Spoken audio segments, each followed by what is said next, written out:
আপনাদেরকে অনেক অনেক স্বাগত। আজও একটা নতুন ধরনের রেসিপি নিয়ে চলে এসেছি। বন্ধুরা, ঠান্ডা পড়েছে, তাই শীতের দিনে একটু পিঠে খেতে ভালো লাগে। তাই আজ আমি বানাচ্ছি সুজির ভাপা পিঠে। তো বন্ধুরা, প্রথম থেকে শেষ অবধি ভিডিওটা দেখার অনুরোধ রইল। তো বন্ধুরা, ভাপা পিঠে বানানোর জন্য কি কি উপকরণ লাগছে সেটা একটু দেখিয়ে নিচ্ছি। তো উপকরণগুলো দেখে নিন বন্ধুরা। আমি এখানে 10 টাকার একটা সুজির প্যাকেট নিয়ে নিয়েছি, আর এটাতে আছে চালের গুঁড়ো, আর 1 বাটি দুধ আর গুড়, আর এটা একটু বেকিং পাউডার, আর একটা নারকেল নিয়েছি। তো চলুন বন্ধুরা, নারকেলটা আমি ফাটিয়ে নিয়ে করে নিচ্ছি।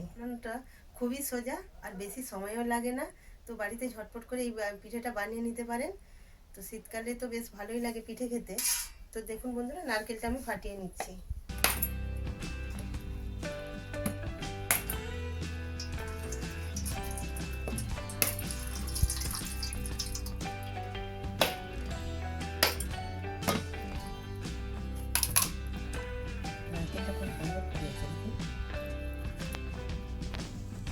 ফাটাতে গিয়ে অন্য জায়গায় ফাটানো হয়ে গেছে। বন্ধুরা, সুজিটা আমি আগে প্রথমে ভিজিয়ে নেব। দেখুন বন্ধুরা, 10 টাকার একটা সুজির প্যাকেট, এই দিয়ে কত সুন্দর ভাপা পিঠেটা হয়ে যাবে।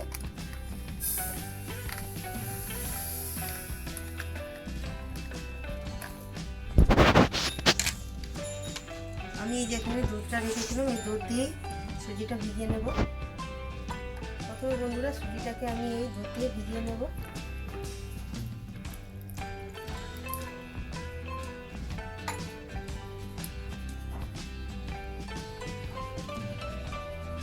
ভিজিয়ে রেখে এটাকে আমি 10 মিনিটের জন্য ঢাকা দিয়ে রেখে দেবো।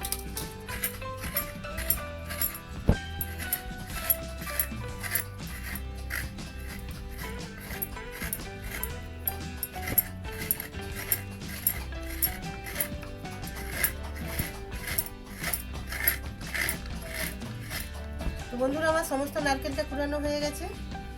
এবার এটাকে আমি তুলে নেব। এবার আমি কড়াটা বসিয়ে দেব।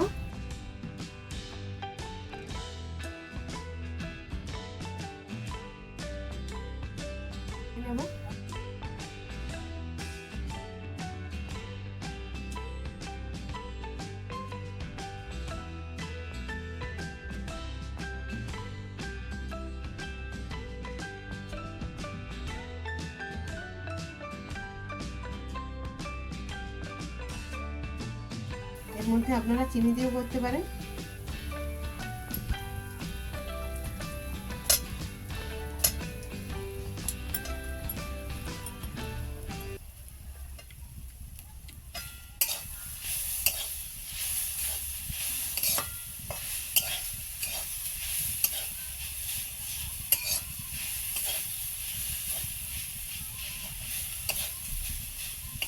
চলুন বন্ধুরা, আমার নারকেলটা ভাজা হয়ে গেছে। এটাকে আমি নামিয়ে নেব।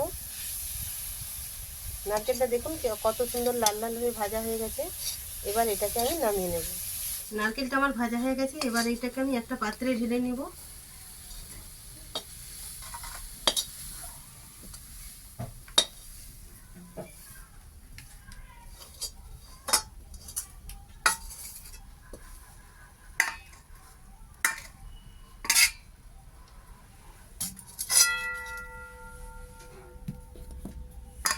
দিয়ে আমি জলটা একটু ভালোভাবে ফুটিয়ে নেব। আর দেখুন বন্ধুরা, আমি একটা গ্যাসের ওভেন নিয়ে নিয়েছি।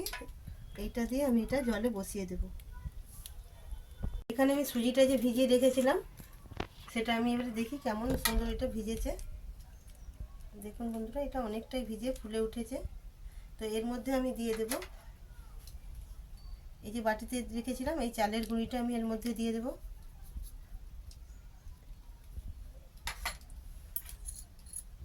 আর দিয়ে দেব কিছুটা পরিমাণে বেকিং পাউডার।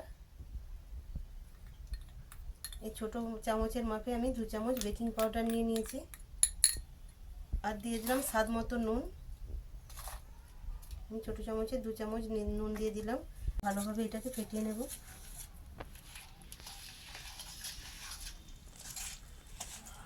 দেখুন, ব্যাটারটাকে এইভাবে ভালোভাবে ফেটিয়ে নিতে হবে। এটা খুব পাতলাও হবে না বন্ধুরা, আর খুব এটা টাইটও করা চলবে না। একটা মিডিয়াম সাইজের এই ডোটা তৈরি করে নিতে হবে। এইভাবে এটাকে ভালোভাবে ফেটিয়ে নিতে হবে। দেখুন বন্ধুরা, এতে আরেকটু অল্প জল লাগবে। আপনারা জলের বদলে দুধও দিতে পারেন, আমি এটা দুধ দিয়েই করেছি। আর এটা দুধ কিংবা জল দুটো দিয়েই এটা করা যায়। এটাকে খুব ভালো মতন ফেটিয়ে নিতে হবে। দেখুন বন্ধুরা, আমার ব্যাটারটা ঠিকঠাক হয়ে গেছে। এবার এর মধ্যে আমি দুটো এলাচ থেঁতো করে দিয়েছি, এলাচটা আমি দিয়ে দেবো এর মধ্যে। এলাচ গুঁড়ো করে রেখেছিলাম, এলাচটা দিলে একটা সুন্দর গন্ধ আছে। আমার ব্যাটারটা রেডি পুরোপুরি। দেখুন বন্ধুরা, এরকম ব্যাটারটা তৈরি হবে। এরকম তুলে দেখাচ্ছি, দেখুন এটা। এই পাশে আমি কড়াই জলটা যে গরম করতে দিয়েছিলাম, দেখুন বন্ধুরা জলটা অলরেডি ফুটে গেছে। এই পাত্রের মধ্যে আমি অল্প একটু সাদা তেল বুলিয়ে নেব। আপনারা এটা কলা পাতার উপরে দিয়েও করতে পারেন, খুব সুন্দর হবে। এইভাবে আমি তেলটা একটু বুলিয়ে নিচ্ছি। এবার আমি পাত্রটা বসিয়ে দিয়েছি, এর মধ্যে এই যে ব্যাটারটা আমি অল্প করে দিয়ে দেব।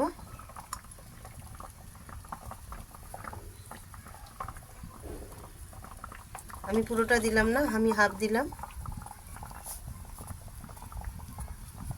এবার এর মধ্যে যে আমি নারকেলের পুরটা করেছিলাম, সেটা আমি অল্প অল্প করে এর মধ্যে আমি ছড়িয়ে দেব।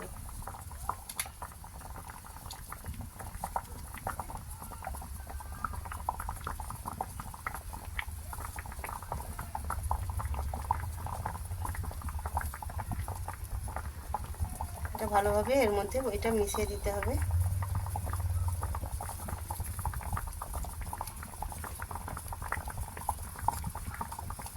অল্প অল্প করে এইভাবে এটা পুরো থালাটা এটা ছড়িয়ে দিতে হবে।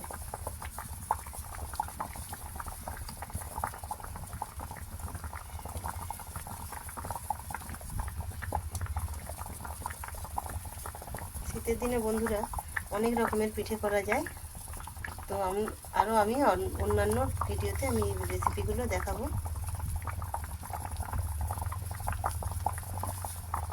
কি রেখেছিলাম সেটা আমি এর মধ্যে অল্প অল্প করে দিয়ে দেব।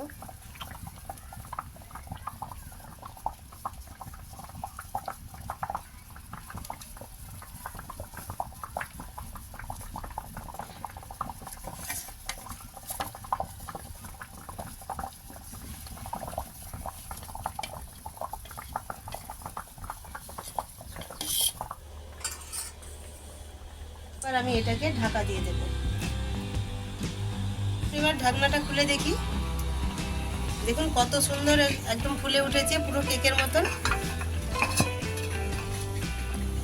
একটা কথা বলি, যখন এই ব্যাটারটা দেবেন তখন অর্ধেক দেবেন, কেননা এটা ফুলে উঠবে তো, তাই জন্য ব্যাটারটা বলা হয়নি তখন। এটা ব্যাটারটা দেওয়ার সময় অর্ধেক দেবেন। দেখুন এবারে আমি একটা কাঠি নিয়েছি, কাঠির সাহায্যে দেখছি একটুকুনো লেগে নেই। এটা আমার পুরোপুরি রেডি হয়ে গেছে, এটা আমি নামিয়ে নেব। এবার তো এই ভাপা পিঠাটা বানাতে আমার মাত্র 10 মিনিট সময় লেগেছে। দেখতে পুরো কেকের মতন হয়েছে। তো এইটাকে কেউ কেক পিঠাও বলে। বন্ধুরা, আমি ঠান্ডাটা হোক তারপরে আপনাদেরকে দেখাবো যে পিঠাটা কেমন সুন্দর হয়েছে। ডেকোরেশনের জন্য আমি উপর থেকে একটু কাঠবাদাম আর একটু আমি ছড়িয়ে দিলাম চেরি। দেখুন এবারে এটা কত সুন্দর, দেখুন দেখুন একদম হাত থেকে এটা ছেড়ে ছেড়ে আসছে। এইভাবে আমি এটাকে আস্তে আস্তে তুলে নেব।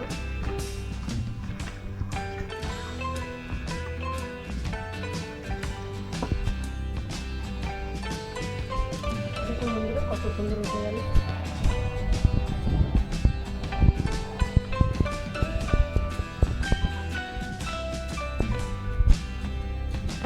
দেখুন একদম গায়ে লেগে নেই, একদম খুব সুন্দরভাবে উঠে এলো। আর কত সুন্দর নরম তুলতুলে হয়েছে। তো চলুন আমি এবার এটা কেটে দেখাচ্ছি কেমন সুন্দর হয়েছে। দেখুন কত সুন্দর নরম একদম তুলতুলে হয়েছে, দারুণ স্পঞ্জি। দেখতে যেমন সুন্দর বন্ধুরা, এটা খেতেও খুব সুন্দর হবে। তো অবশ্যই আপনারা বাড়িতে একবার বানিয়ে দেখুন কত সুন্দর হয়েছে। ভেতরে পুরটা কত সুন্দর লাগছে। অবশ্যই আপনারা বাড়িতে একবার হলেও বানিয়ে দেখবেন। দিয়ে আমাকে কমেন্টে জানাবেন যে কেমন হয়েছে। এটা দেখতেও যেমন সুন্দর, খেতেও খুব সুস্বাদু আছে। আমি একটু খেয়ে দেখাচ্ছি। দারুণ হয়েছে বন্ধুরা। এই রেসিপিটি যদি আপনাদের ভালো লেগে থাকে অবশ্যই লাইক, শেয়ার, সাবস্ক্রাইব করতে ভুলবেন না। বন্ধুদের সাথে বেশি বেশি শেয়ার করবেন। আর এরকম শীতের দিনে বাড়িতে এইভাবেই পিঠে বানাবেন। তো দেখা হচ্ছে আবার পরের নতুন কোনো রেসিপি নিয়ে। ততদিন আপনারা সুস্থ থাকবেন, ভালো থাকবেন।